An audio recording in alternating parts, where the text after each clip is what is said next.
بسم الله الرحمن الرحيم. هناك بعض الأمور فيما يرتبط بتجهيز الميت تفترق فيها المرأة عن الرجل. بشكل عام غسل المرأة، تكفينها، الصلاة عليها، دفنها كالرجل تماما بشكل عام. التغسيل 3 أغسال: بالسدر أولا بماء فيه السدر، ثم بماء فيه كافور، ثم بماء قراح يعني خالص. الرجل والمرأة سواء. التكفين الواجب 3 قطع: مئزر، قميص، إزار، وزرة تستر ما بين السرة إلى الركبة، ثوب من الرقبة إلى مثلا إلى الأسفل، ثوب دشداشة أو قطعة قماش، وإزار قطعة كبيرة يلف فيها الميت بأجمعه. 3 قطع للرجل والمرأة. الصلاة 5 تكبيرات للرجل وللمرأة. دفن حالهم سواء، كلاهما يوضعان أمام القبلة على اليد اليمنى في القبر. هناك بعض الأمور التي تفترق فيها المرأة عن الرجل. 1، يستحب للرجل أن يضاف إليه إلى كفنه أن تضاف إليه عمامة لرأسه. كل من يتوفى يلبسوه عمامة، بحياته ما لبسها، بموته يلبسها، مستحب. زين، عمامة كبيرة يعني مثلا معتبرة؟ لا، قطعة قماش يلفوها على راسه خلاص، ويطلعون طرفيها يخلوها على صدره، لفة واحدة وطرفيها يدليان على صدره. المرأة ما يلبسوها عمامة، شي يلبسوها قناع، شيلة باصطلاحنا، وهذا اللي يناسبها. الرجال خو ما يلبسوا شيلة، ما فيها لون معين. الكفن يستحب بشكل عام أن يكون أبيض اللون، مستحب، وأن يكون من القطن، وأن يكون جيدا. هذه بالمناسبة أنا قايلها 2 3 ولا بأس نكررها، لأنه كثيرا ما الناس بحياته هالكثر يشتري ثياب فاخرة بأسعار جيدة، لكن كفنه لا يساوي شيئا. لو يكفنوه بقماش مريكن، لو مجهول المالك، واحد جايبه صدقة حاطه بالمغسل ومن هالحكي هذا، عمره يقضي له 200 500 دشداشة 1000 دشداشة يشتري بأسعار كذائية، تاليها الكفن ماله ينتظر يلبسوه كفن صدقة مثلا. هذا مو حرام، ما في إشكال، لكن عندنا في الرواية ما يدل على، والفقهاء مفتين على استحباب جودة الكفن. يشتري له كفن زين بحياته، خليه يشتري يحضر كفن، وهذا أيضا مندوب إليه أن كل واحد يحط ببيته كفنه. يشتري قماش قطن أصلي خلي يدفع له 50 دينار 100 دينار إذا يتمكن. طبعا احنا نحكي على اللي يتمكن. الحين واحد ما عنده شي يسوي، يتمكن بدل أن يضيع فلوسه بالدشاديش 50 دشداشة 20 دشداشة، خلي يشتري له كفن زين، يشتري له 20 30 متر كمية وافية حتى من يكفنوه يغطيه جيدا. الرواية مضمونها أن الناس يوم القيامة يتباهون بأكفانهم. يقول له شوف أنا كفني أصلي، أنت شنو كفنك؟ صدقة محصلة مثلا. يعني الشكل في الرواية يتباهون بأكفانهم. زين أن واحد يوم القيامة يتباهى بكفنه، فيحضر هي مو شغلة تسوى، يعني مو قضية مهمة. وفرض كلها خلي تكلفه 50 دينار مثلا، قماش قطن خالص، مو بوليستر مو نايلون مو كذا، قطن. الرواية قايلة قطن أبيض، وكل ما يكون أفخم أو أفخر أحسن. بعدين أكو أمور مستحبة تكتب عليه، بس بشكل عام هذا ما علينا. زين، الرجل يلبسوه عمامة الميت، المرأة يلبسوها مقنعة، وهذا اللي يناسب. الرجال ما يلبسوه شيلة ولا المرأة يلبسوها عمامة، كل واحد اللي يناسبه، هذا لبس الرجل وهذا لبس المرأة. هذا واحد. اثنين، المرأة تزاد لها لفافة لثدييها، خرقة يلفون بها ثدييها، استحباب. حتى ذيك العمامة والمقنعة أيضا استحباب، قلنا الواجب فقط 3 قطع. هذه لفافة يلفوها على صدرها، استحباب. الرجل هذا الشيء مو موجود بالنسبة إله. الأمر الثالث، يستحب إنزال الرجل في قبره من قبل رأسه.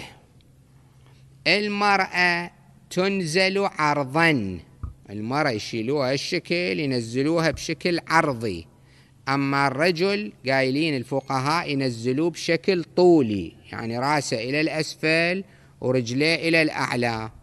أكو بعض الناس من حقه مبخوس من شخص آخر يقول له من ينزلون رأسك بقبرك تعرف شنو القضية. ليش يقول هالكلمة ينزلون رأسك بقبرك؟ يعني مبين أول شيء ينزلون الرأس، هذه القضية.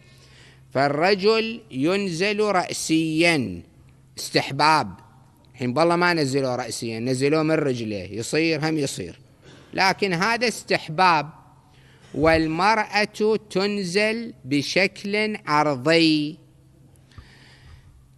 بعد لما يصلون على الجنازة، احنا عندنا يجوز، مو بس احنا حتى غيرنا المخالفين، يجوز أن يصلى على أكثر من جنازة مرة واحدة. يعني لو جابوا جنازتين 3 10، مو لازم كل وحدة يصلون عليها صلاة كاملة، يحطون الجنائز كلها مرة واحدة يصلون عليها، حتى لو 200 جنازة حتى لو 500 كلها مرة واحدة. زين، شلون يحطوها؟ شكلين، طريقتين. طريقة يحطوها بشكل طولي، يعني هذا فرض القبلة من هنا، الإمام واقف أمام الجنازة رقم 1 ثم 2 3 وممتدة، يمكن 200 جنازة، شكل سيدة مستقيم. هذه طريقة. ويصير لا، يحطوها بشكل عرضي الجنايز، والإمام يوقف بالوسط، يعني مجموعة جنايز راح تروح لذاك الصوب على يمينه ومجموعة تصير على شماله، ما يضر، وهو يوقف بالوسط ويكبر. طبعا من تصير 2 و3 الضمائر، ضمائر الدعاء راح تثنى أو تجمع. يعني لما يكون الميت شخص واحد، شو يقول المصلي؟ اللهم إن هذا المسجى قدامنا عبدك وابن عبدك، أو إن هذه المسجاة قدامنا أمتك وابنة عبدك وابنة أمتك. ضمير مفرد لو مذكر لو مؤنث. من يصيرون اثنين؟ اللهم إن هذين المسجيين قدامنا عبداك وابنا عبديك وابنا أمتيك نزلا بك إلى آخره. إذا صاروا كثيرين 20 واحد، اللهم إن هؤلاء عبادك وأبناء عبادك وأبناء إمائك نزلوا بك وأنت خير منزول به، اللهم إنا لا نعلم منهم إلا خيرا وأنت أعلم بهم منا. الضمائر تتغير بس يصير جماعة جنائز. زين، هناك فرق بين جنازة الرجل والمرأة.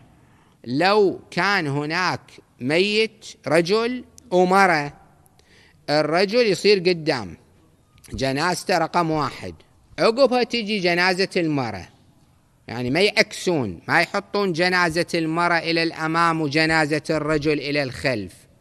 لو فرضنا أكو 10 أموات رجال و20 مرأة، الرجال أول يحطوهم، بعدين يحطون جنائز النساء. جنائز النساء، هذا فارق، هذا فرق بين الرجل والمرأة.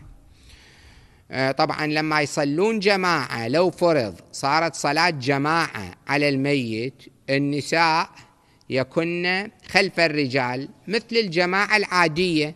لما يصلون فرضنا جماعة عادية، يصير المرأة تتقدم على الرجل؟ ما يصير، النساء يكن خلف الرجال والرجال يتقدمون.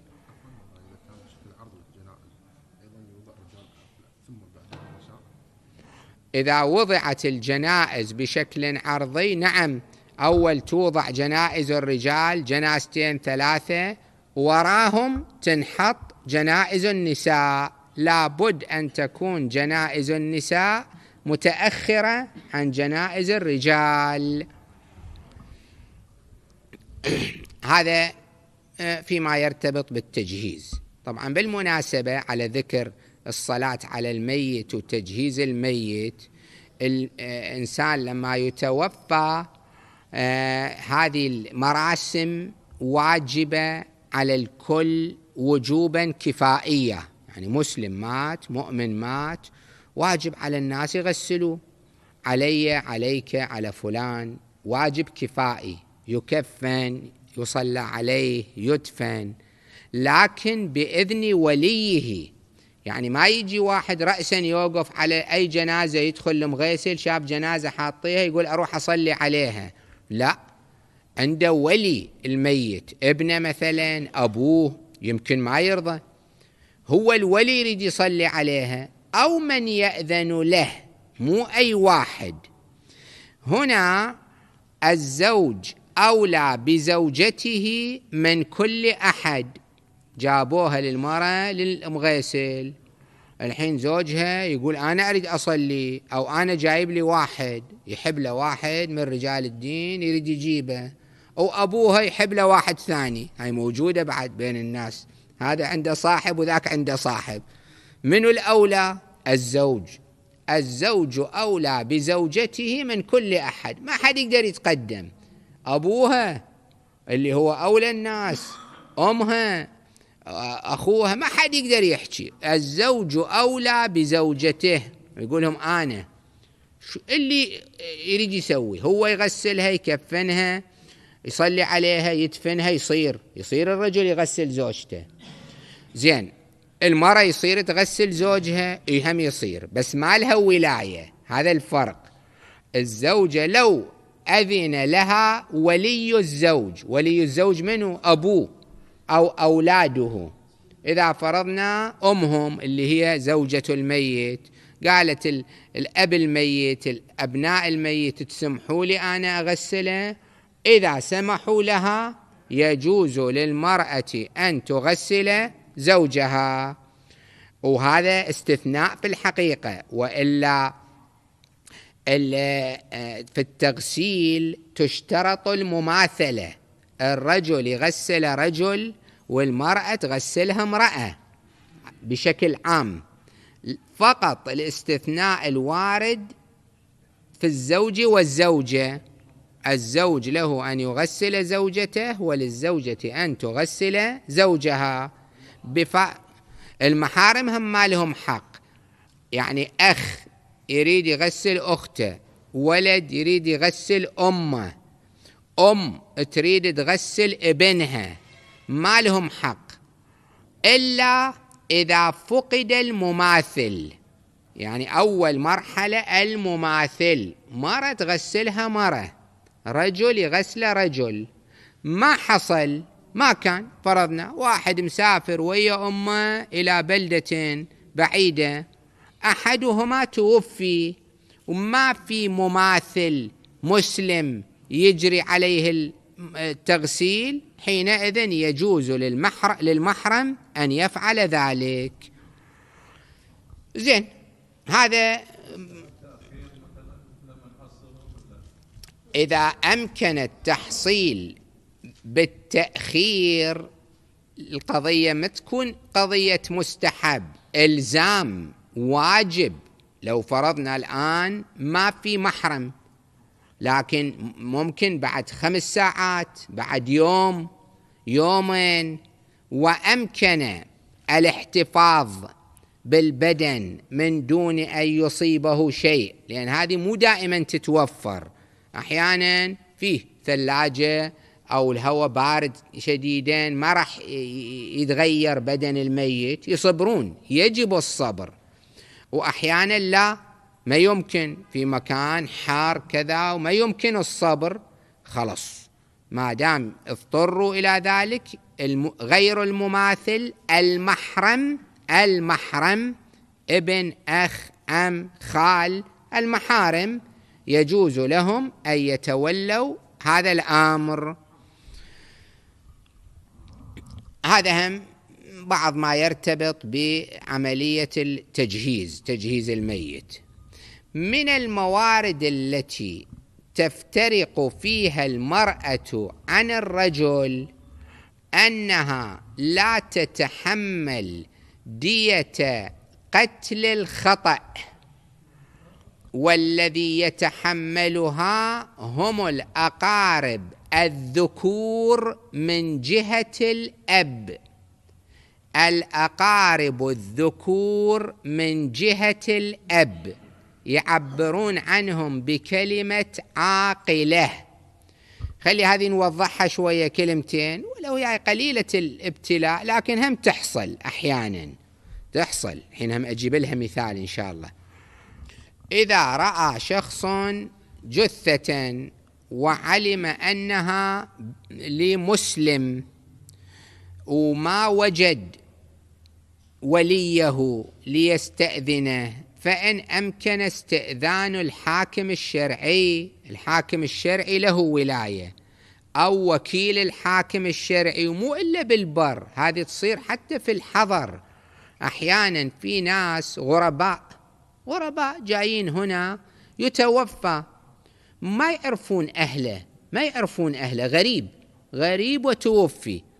زين شي يسوون؟ هم يقومون المؤمنين يجرون المراسم عليه؟ لا، ما لهم حق مباشرة، يستأذنون الحاكم الشرعي أو أحد وكلائه. اليوم موجودين وكلاء للمراجع، يتصلون بوكيل المرجع يستأذنونه ثم يجرون المراسم. زين، نجي لقضية العاقلة. القتل 3 أنواع، هناك قتل عمد، قتل خطأ، وقتل يعبر عنه بشبه العمد. يصير نعبر عنه شبه العمد، يصير نعبر عنه شبه الخطأ، اثنينهم صحيح، التعبيران صحيحان. كأمثلة واضحة: القتل العامد، واحد مثلا يمسك كذا سلاح ويطلق النار على واحد يقتله عمدا، صارت بينهم مشكلة وقتله، وتصير كثيرا ما تسمعون فلان قتل فلان مثلا لمشكلة بينهما، هذا عمد. زين، قتل العمد شنو حكمه؟ القصاص، النفس بالنفس، وكتبنا عليهم فيها أن النفس بالنفس والعين بالعين والأذن بالأذن والسن بالسن والجروح قصاص، ولكم في القصاص حياة يا أولي الألباب. ففي القتل العمد قصاص، ويمكن أن يتراضوا أهل المقتول مع القاتل على الدية، إذا تراضوا بالدية لا بأس، وممكن يتراضون بما هو أقل من الدية الشرعية وبما هو أكثر. كثيرا ما نسمع الأيام وغيرها الأيام أكو قتل يصير قتل عمد أفرضه، بعدين هذا يراد الاقتصاص منه، فيروحون أهل المقتول أهل القاتل يقومون يتوسلون بأهل المقتول، يا جماعة تعالوا سامحوا ولدنا كذا. هذولاك الحين صاروا بموضع قوة، يقومون يستعملون حقهم، يقولون ما يخالف نسامح، ايش كثر تدفعون؟ إذا قالوا ندفع الدية يقولون لا هاي ميتنا عزيز، الدية شنو؟ بعضهم الشكل بعد يقوم يبتز الطرف الآخر، يقوم يرفع السعر. مثلا الدية نفرض تكلف 50,000 دينار اليوم، يقول أنا أريد 200,000 دينار حتى نتنازل عن حقنا في القصاص. يصير ما يجبروهم. الحين هم شلون يأخذون أكثر من الدية؟ يقولون إحنا ما جبرناهم، إحنا لنا حق أن نقتص. يريدون نتنازل عن حقنا في القصاص، خلي يدفعون تصير مبالغ. أحيانا نشوف إعلانات توضع عن ديات معينة بمبالغ يعني معتبرة عموما أو أقل. الحين فرضنا ذولاك يقولون يا جماعة الحين أنتم نرجوكم أن ما تقتصوا، يقولون زين أعطونا دية، يقولون ما عندنا هالكثر فلوس، ما عندنا، مثلا نعطيكم نصها 3/4.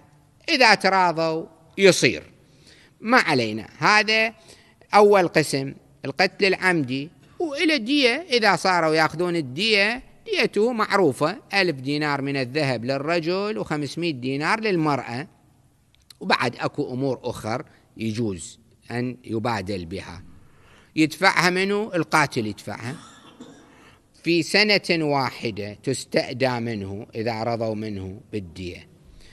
هناك قتل شبه عمد مو عمد، هو ما كان قاصد يقتله، صارت بينهم مشكلة وقام يضربه منا طيحها، ذاك هم قام يحاول يقاوم، ظل يضربه أو مات هذا عقب 6-7 ضربات طلعت روحه. هذا هم من قهر، يقول والله أنا ما كان قصدي أن أقتله، وفعلا قد يكون مو قصده أن يقتله، لكن بالنتيجة مات. هذا شبه عمد، كان الفعل اللي سواه ضربات مقصودة كانت، يعني مو الشكل بالهوى كان يضرب وإجت عليه، ضربات موجهة وقاعدة تصيب محلها، بس لتكون ضربات هي بذاتها قاتلة، لأن إذا صار يضربه على قلبه 3 ضربات ممكن يموت. لا، يقول أنا ما ضربته على قلبه، ضربته ببطنه، ضربته برجلي، أشوف هذا طلعت روحه. زين، هذا شي يسموه قتل شبه عمد. هذا ما في قصاص، ما يقتلوه، يكون دية. من يدفع الدية؟ هو يدفع الدية. قايلين تستأدى منه في 2 العمد في سنة، شبه العمد في 2. هذا من عبرة. أكو قسم ثالث، فرض ثالث، وهو الخطأ المحض، اللي عادة الفقهاء يمثلوا له بما لو ضرب شخص سهما على أساس أكو طريدة صيد، وبالأثناء أكو واحد مار أصابه السهم فقتله. خطأ محض، قاعد يسوق سيارته وبالأثناء واحد مر من قدامه اندعم. هذه هم كثير تصير هالأيام، مالت انصدم بالسيارة ومات. هذه شي يسموها خطأ محض. يقول وفعلا الرجل ما كان قاصد يدعم هذا. زين، يكون تندفع دية أخو، مو يقول أنا مو قاصد وفي أمان الله يا جماعة ميتكم ابنكم راح خليه يروح، وما يصير الحكي هذا، فإنه لا يطل دم امرئ مسلم. يكون في دية، بس منو يدفع الدية؟ تدفعها عشيرة القاتل.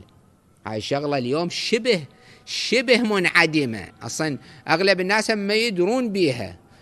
خلاص هو يقولون إحنا إيش علينا، هو دعم خل هو يدفع. لا، أنتوا يكون تدفعون، أنتوا يا قرايبة هنا صار عليكم شيء تكليف.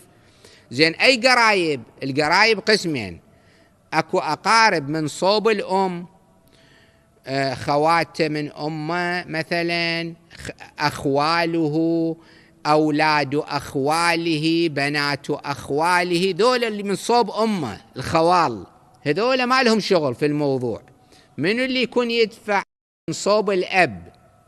زين يعني إخوانه اللي من أمه وأبوه أو من أبيه، أولاد إخوانه، أعمامه، أولاد أعمامه، اللي الخط اللي من صوب الأب. هذا الخط هم فيه ذكور وإناث، الحكي كله حتى نوصل لهذه النقطة، أن نريد نقول أكو فرق بين النساء والرجال بهالمسألة. خط الأب فيه ذكور وإناث. العمة من خط الأب، العمة منو هي؟ أخت أبوه بعد، والعم منو هو؟ أخو أبوه، اثنينهم من صوب الأب، بس هذه مرة وهذا رجل. الأخوات والأخوة أخوته وخواته من أمه وأبوه أو من أبيه، مو من أمه بالخصوص. الأخوات العمات وما شاكلهن هذول ما عليهم شيء، ما يدفعون. اللي يدفع الذكور من جهة الأب، يدفعون الدية، دية قتل الخطأ، وتستأدى في 3 سنين. العمد سنة، شبه العمد قايلين 2 والخطأ المحض مو مرة واحدة يطالبون بالدية.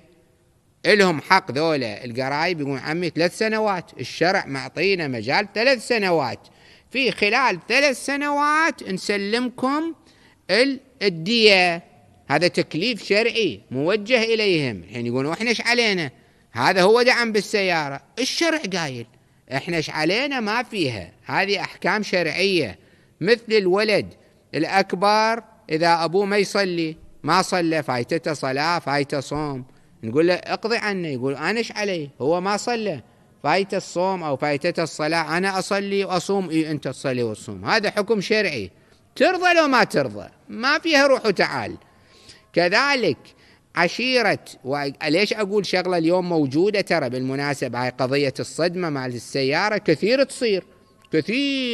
تصير صدمات في السيارات والناس تموت.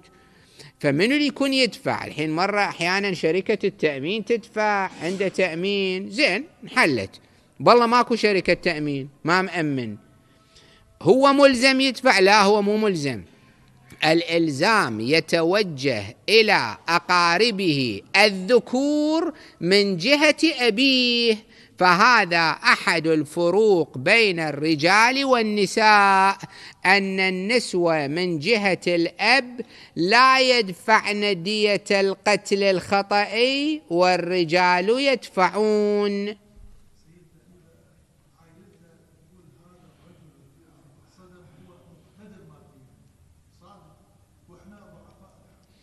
إذا فرضنا عشيرة هذا الداعم القاتل خطأين، يقولون هذا رجل مقتدر غني وإحنا ناس ضعفاء، نقولهم هذا حكم شرعي، حتى لو يملك أضعاف مضاعفة عما تملكون، أنتوا تقدرون ولو تجمعون. يعني ممكن عشيرته 50 نفر 40 نفر يقسموها، كل واحد يدفع جزء، إذا قدروا جيد، إذا ما أمكنهم كلش فقرة كانوا، هذا دفع 10 دنانير، ذاك دفع 20 دينار، خلصت فلوسهم، ذاك الوقت هو يصير ملزم بأن يكمل ما تبقى. وصلى الله على محمد.